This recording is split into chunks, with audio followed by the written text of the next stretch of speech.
আসসালামু আলাইকুম রহমতুল্লাহি বারাকাতুহু। আশা করি সবাই ভালো আছেন। আমি আল্লাহর রহমতে ভালো আছি। খবরটা শুনে ভালো লাগছে, আলহামদুলিল্লাহ। জামায়াত ইসলাম বাংলাদেশের আমির ডক্টর শফিকুর রহমানের সার্জারি খুব সুন্দর হয়েছে। ডাক্তাররা ব্রিফ করছেন, সাংবাদিক সম্মেলন করছেন।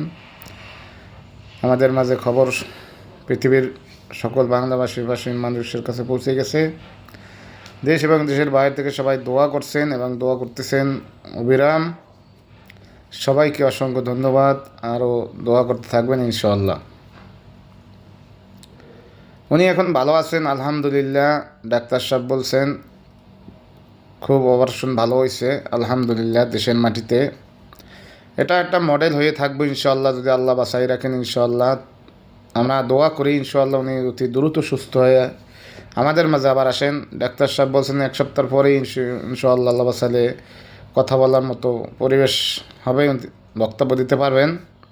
যদি ওনার কাজই হইলে বক্তব্য দেওয়া, মানুষের মাঝে কথা বলা, মানুষের মাঝে যাওয়া। ইনশাআল্লাহ আমরা এই দোয়া রাখি, কারণ আল্লাহ সুবহানাহু ওয়া তাআলা সবার দ্বারা সব কিছু করেন না। তো ওনার দ্বারা যেটা করাইতেছেন করাইবেন আশা করি ইনশাআল্লাহ। বড় একটা দায়িত্ব ওনার মাথার উপরে। আশা করি উনি এই কোরআন নিয়ে সংসদে যাইবেন আশা করি ইনশাআল্লাহ।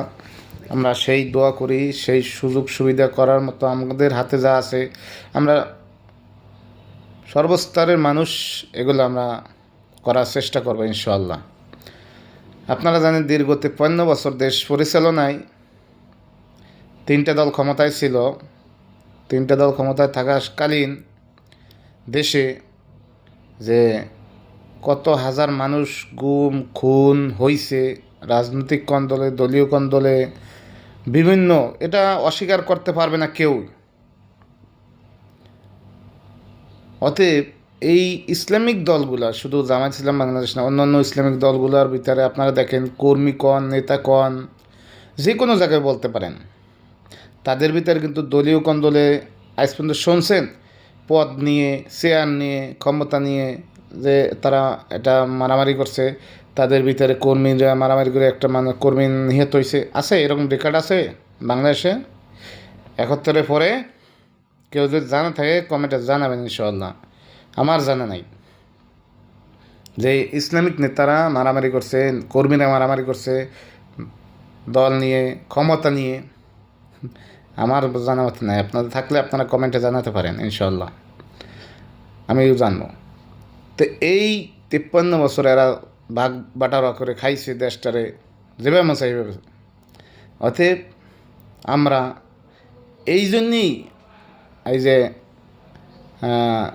জামায়াতের একজন আমির, একজন নেতা বলছিল যে দেশ এবং দেশের বাহির থেকে সবাই দোয়া করতেছেন, নামাজ পড়তেছেন, কাবা শরীফ পর্যন্ত দোয়া করতেছেন, নামাজ পড়তেছেন, নফল নামাজ, রোজা রাখতেছেন। আলহামদুলিল্লাহ। এটা কিসের জন্য? শুধু ভালো মানুষের জন্য। দোয়া আসবেই, এটাই স্বাভাবিক। আপনার দোয়া চাইতে হবে না, দোয়া আসবেই ইনশাআল্লাহ।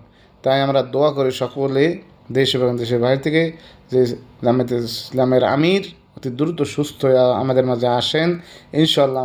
আল্লাহর কাছে আমরা এই দোয়াটাই করি। আপনারা সবাই সাপোর্ট করবেন, শেয়ার করবেন, সাবস্ক্রাইব করেন। আসসালামু আলাইকুম ওয়া রাহমাতুল্লাহি ওয়া বারাকাতুহু।